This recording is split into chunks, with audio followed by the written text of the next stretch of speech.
From 9 on Your Side Sports, Cincinnati's longest-running sports talk show on television. This is Sports of All Sorts with Reggie Wilson. What up? Welcome into Sports of All Sorts. I'm Reggie Wilson. Bengals playing on Monday night, so we're getting you ready for the game. The last time the Orange and Black played the Steelers on a Monday night, it was a bloodbath, and they took the L in a collapse. So here's what players are saying ahead of this matchup between these two 0-3 teams. We know the importance of this game, and every year it's been important regardless of who's on the other side. And the team's going to look a little different, obviously not having AB, Le'Veon, some of these guys that have been there for a while, but the importance is still the same. It's been a long time since we beat those guys, and I want this game so bad. I think a lot of guys in this locker room want this game so bad, and we're not focusing on the records. We want to win this game. That's the end of the story.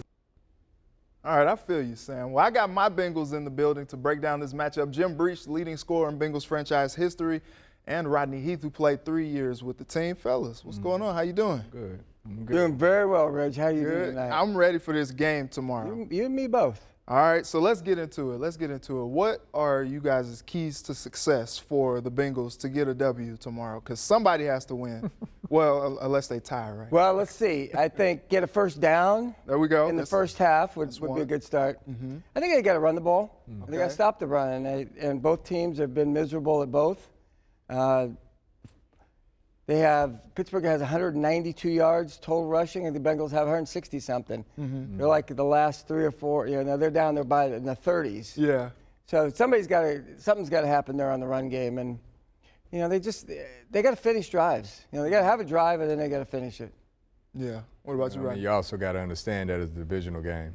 I mean, that rivalry game right there, I can remember every time we went out to go and play them, it didn't matter what was going on throughout the season. That was that game that you had to have. Right. And, going out there and trying to, for one, you got to get a win. I mean, period, point blank. You're going into Pittsburgh and primetime game. We know how the Bengals have been playing in the past in the primetime. Yeah. You got to understand, you got to right that ship. And you got, Coach Taylor out here where he has to get the team going in the right direction. I understand there's a whole coaching staff that's trying to do that. But one thing, like you said, getting that running game going is going to be key because, you don't want to get behind, even though Steelers are not the Steelers that we've seen in the past. But, you got Tomlin, and those guys are going to try and get that thing straight two over there. So, Think about this. The team that wins is one game out of the lead. Wow. Right.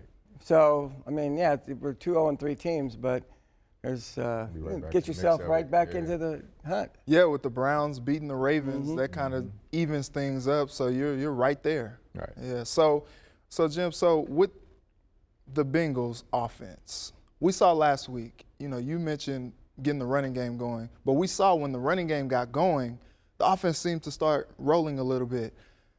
We've noticed Zach kind of gets a little pass happy with early on in the downs. Is getting a running game going going to be the most important thing for him early in that game? Well, I don't know about that. I mean, it's important.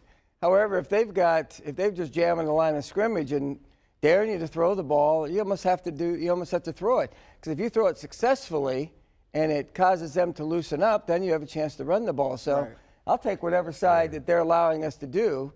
And if they want us to run the ball and they're playing back and two safeties back, go ahead, run the ball. And if they're bringing a guy up and there's one more guy at the line than we have to block, then let's throw the ball and make them get out of it.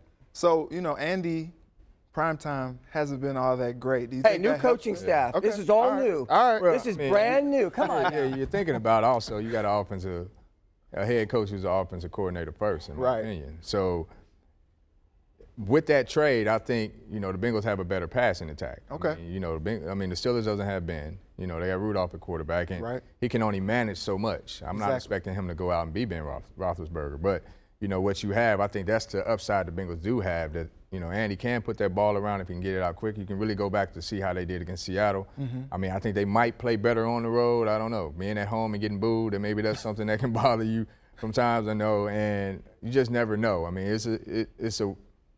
They don't have any choice. Their backs is against the wall. Right. And you can't really worry about anything now. You just got to go out and play football. So with that being said, Rodney, what are the Steelers going to try to do to try to take advantage of that defense? Oh, well, for one, they're not going to put the game on Rudolph's shoulders, I don't think. I think they'll still try and run the ball, but I think they'll get the ball out quick. And they'll get it to Schuster. They'll make things happen to where they want to get their crowd behind them. They go to terrible towel throwing, going and doing everything they can, but they're going to attack the secondary too, I think, of the Bengals. I mean, the Steelers can't run the ball. I mean, it's just a little bit better than Cincinnati right now. So I think they'll get the ball out quick. They'll try and get some matchups. They might try and get Dre in a single one-on-one matchup, you know, see what they can take from that. And if I know the Bengals defense, I know they're going to lock up and play a little bit of man. They're going to get after Rudolph. And, you know, they're going to have to win those battles in the secondary. So I look for the wide receivers and the defensive backs to be a really good matchup. You know what they don't have, though, is Antonio Brown. Yeah. And actually, nobody has Antonio Brown right now. Yeah, that's why Andy. You know, it was he was what you did there. He was the safety net for Ben Roethlisberger. That's true. I mean, really, nobody except for Will Jackson occasionally could even stop him. So he always had him to go to. Right. I don't think Smith-Schuster has shown that he's that guy that you can count on him all the time if he's doubled or whatever the case might be. And, yeah, Smith-Schuster's done pretty well, but nobody else has stepped up at all. So they do got some guys. I mean, they do have, not to take James anything Washington away. can fly. Yeah, he can fly. They got played some together. guys. Right. But here's my issue. We're talking about if the secondary is going to be on the same page too. And that's just one of the things. It's Rudolph that's throwing the ball now. It's not Ben. If it was Ben, I'll be worried. But right now, I'm not really worried about that. So I agree with what you're saying, but I also know that, you know, if they give up anything in that back end, it's going to be, you know, a long game. All right, with that being said, real quick, game picks. Give me your predictions, Jim. You can start. 27-23 Bengals. All right, Rodney. Really? You think I'm going to pick a loss? I think they're going to beat them. I really do beat them. Okay, I go with 21-17 Bengals. All right, 21-17. I'm going to go 24-20 Steelers and some reverse psychology type stuff. All right. You like that? Yeah, Nice whatever try. floats your boat, man. All right. He throws that out there. He's been thinking Steelers, and he's going to throw it out there like Just it's to some say, I'm reverse just flipping it psychology stuff. I get it. I wanna be wrong. Right. I want to be wrong. We all think it's a good You can pick against 4-point Bengals game. every week then. All right, let's do that then every week. So we'll see you next week. Jim, Rodney, thanks so much for taking the time. We'll be right back. Welcome back. Let's take it back to Saturday. This is how you come out after a bye. UC looked well-rested and hungry on the road at Marshall first quarter. Desmond Ridder lofts a beautiful pass to the corner of the end zone. Rashad Medeiros with the sweet feet and sure hands for 6. UC goes up 7, adding on Ridder all day to throw. Hooks up with Alec Pierce, 17-yard touchdown. Bearcats lead by 28 at the half. Not to belabor the point, but Ridder, third quarter, hits Bruno LaBelle. Ridder with a strong day, 18 of 22, 4 touchdown passes. UC says, bump what you heard. Get that? Big win, 52-14, improving to 3-1. Up next, number 22, UCF at Nip. All right, so we got Mo Egger in the house, ESPN 1530, 700 WLW, and The Athletic is where you can hear and read him. Any other jobs you have? I drive an Uber. Okay. Yeah. That's cool. It's pretty profitable for you, I would Don't drive imagine. an Uber. You have to talk to people. That's Yeah, why would I want to do that? for a living. Yeah, but I don't have to, get feedback from them directly. That's fine. That's fine. All right, so talking UC, not a lot to dislike from that win yesterday. What did you like? Everything. You focused on Des Ridder. That was number one. Look, those first 3 games, and granted, the offensive line for this team is probably never going to be a huge strength. He's going to have to get used to playing behind that group, and he never really looked comfortable. He missed throws. Even when they protected him, it just never. You had to have seen him last year, and you had to have watched him through 3 games.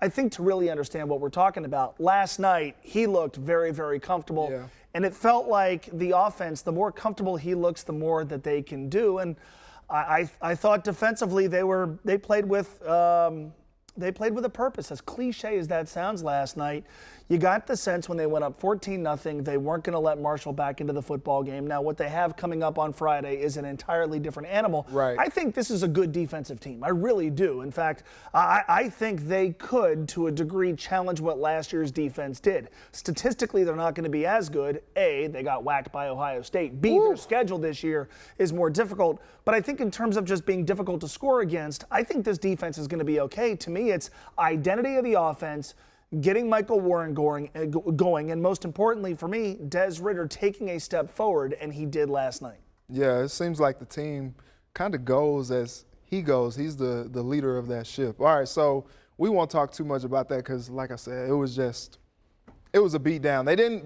get that shutout though. I was hoping that they I was hoping for the shutout, but I'll tell you what, there aren't many people that thought they were going to blow Marshall out. I had people last week telling me, hey, this was, as cliche as it sounds, this was the quintessential trap game. Right. Because you played Ohio State, you played Miami, you got UCF coming in league play.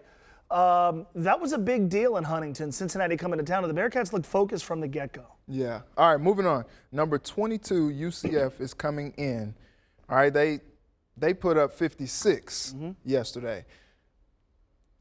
Where do you see this game going for UC? Depends on the start. I mean, to me, it depends on the start. And we talked about it on the pregame show last night before UC and Marshall. What they didn't do against Miami was get off to a quick start. What they didn't do against Ohio State was get off to a quick start. They never really recovered. You go back to the game last year at UCF, never really got off to a quick start. I think feeding off that crowd and just handling the opponent early, I don't think this is an offense that's equipped to overcome large deficits. I don't think they have quite the explosiveness that you would like, at least not yet. And so I think get off to a quick start. It sounds cliche, don't make mistakes, and control the game with Mike Warren on the ground and hope that your offensive line can hold up. I think those are going to be the keys. But I think Cincinnati, hopefully the one thing you can pull from what they did last night is maybe they understand the value of starting more quickly, which frankly isn't something they always did, not only last year in the UCF game, but you saw it at times last season. They really didn't jump off to a quick start. If you get off to a slow start against UCF, you're going to be playing from way behind, and that's not good. Yeah, good luck. All right, real quick, game prediction. Wow, that's tough. I haven't thought about it in depth enough. I think UCF is the best team of all the group of 5 schools. Right. And so until I see Cincinnati beat them, I don't know how you pick Cincinnati head-to-head against them. I know they don't have Mackenzie Milton anymore, but look, UCF had their way with them. They're the class of this league. My heart obviously wants the Bearcats. I think if you're looking at this logically, based on what I've seen from the 2 schools this year, and I haven't watched every UCF snap, and I know they got beat by a Pitt team that really struggled against Delaware yesterday. I don't know if you're looking at it logically, how you don't pick UCF to win the game, but I think it's going to be a great atmosphere. I think it's going to be a heck of a football game. And if Cincinnati can win this, now you start talking about league possibilities and perhaps still being that group of 5 school that plays in a New Year's Six bowl. Ooh. How about that? Ooh. Long way to go, but how about that? That's the biggest hurdle they have to climb. All right, I like it. Well, I like they had to climb over. You don't really climb a hurdle. You jump, you clear a hurdle. Yeah. You jump over it.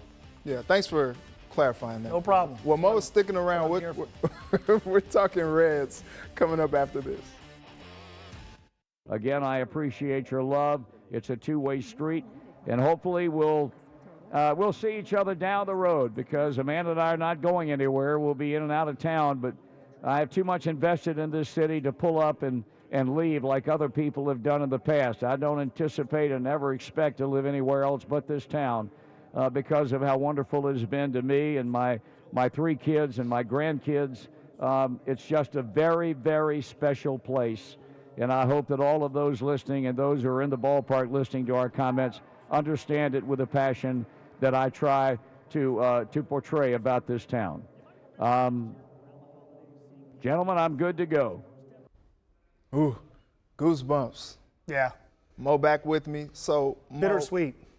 Yeah. Yeah. Talking about that, what will you miss most about him calling games? Where do you start? More than anything, and I wrote about this week, when you listen to Marty, you don't need a BS detector.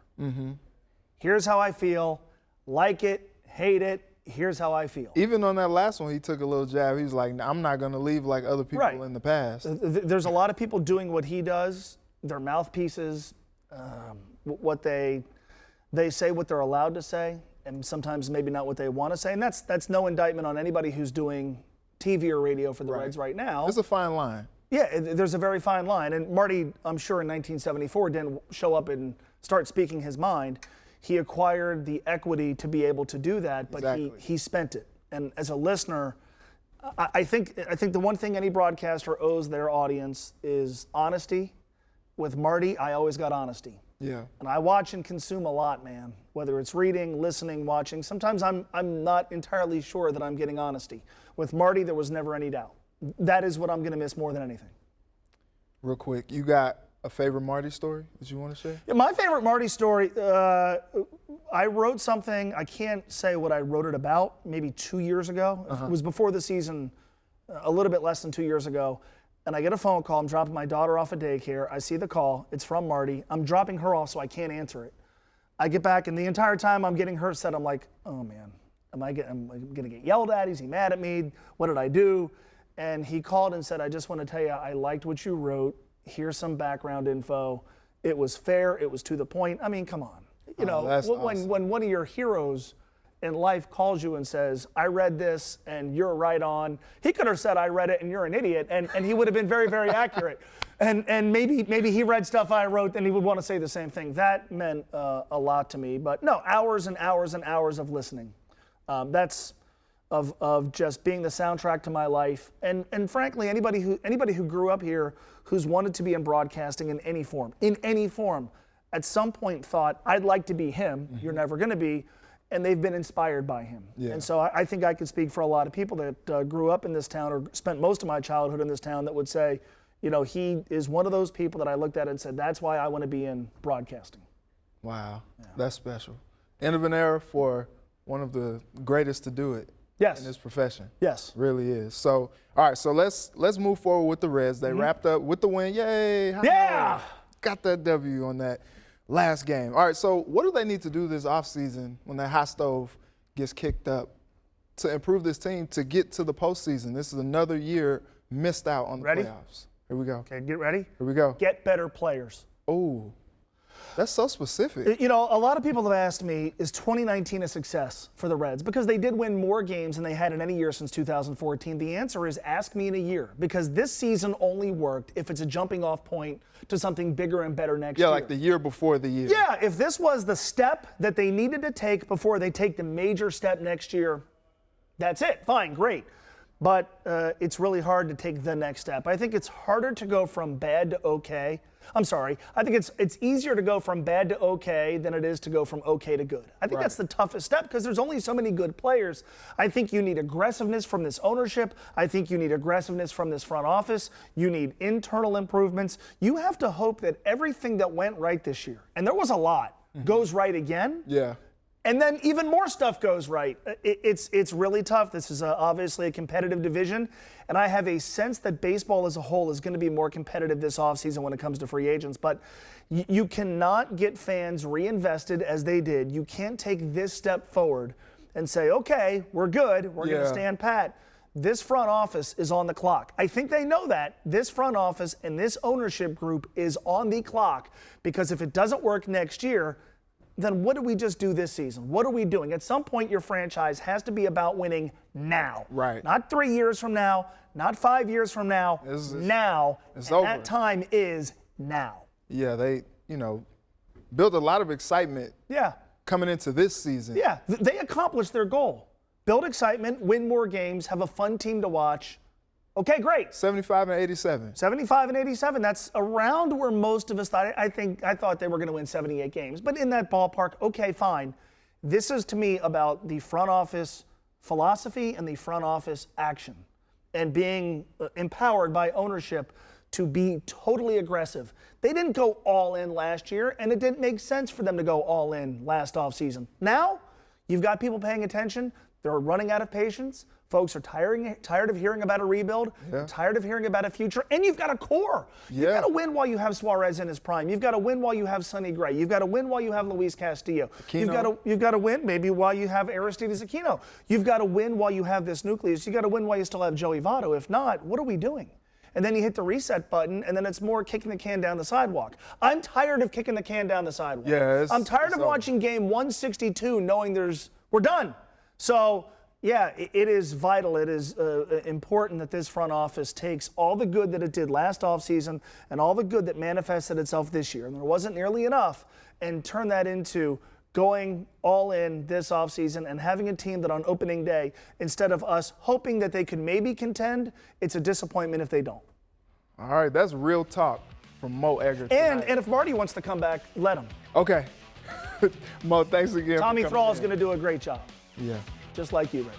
Thank you. I appreciate that. I'll be right back. Welcome back. After our program is In Depth with Graham Benzinger, who caught up with former Bengal Chad Ochocinco. If you're a fan of Chad, you're going to want to see this one.